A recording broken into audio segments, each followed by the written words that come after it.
The Navy has completed its draft environmental assessment, or EA, of its proposed Marianas Island Range Complex, or MERC. The MERC is comprised of the air and sea space that the military uses for training exercises that it conducts around several islands in the Marianas chain. The Commander Pacific Fleet Project Manager for the MERC Environmental Assessment, John Van Name, explains. But this one is the proposed action is the establishment of special use airspace to replace existing air traffic control areas that we have, assigned airspace that we have around the Marianas. The military has airspace that it already regularly uses for training in the Marianas, but the new MERC proposal would more permanently designate that airspace as a space for military training. Right now, whenever DoD wants to conduct training in these areas, it must notify the Federal Aviation Administration, which then puts out a warning to all aviators that the areas will be used for training. What this does is we put these airspaces on the map.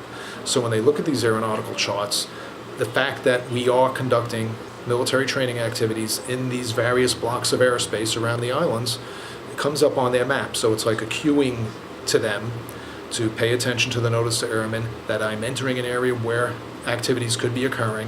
So it actually, we believe it enhances the public safety. These warning areas are not necessarily restricted airspaces. However, there is a 3 nautical mile restricted airspace around the Farallon de Mendeniza Island that DoD uses as a bombing range. Under this new MERC proposal, that restricted airspace will increase to 12 nautical miles. As for the boats and ships, there is a 3 nautical mile danger zone around Farallon de Mendeniza that DoD is looking at increasing to 12 nautical miles. We believe it'll be a danger zone that is activated only when those hazardous activities are going on, and then deactivated, turned off when there's nothing going on. The draft EA was published on the 20th of December, and residents have until February the 4th to comment.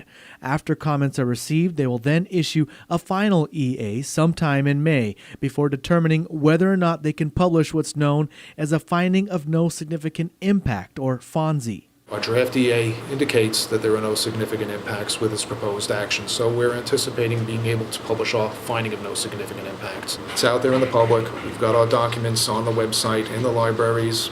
Open house tonight, open house Thursday night in Saipan. Please come on by if anyone has any questions, concerns, comments. That's why we're here.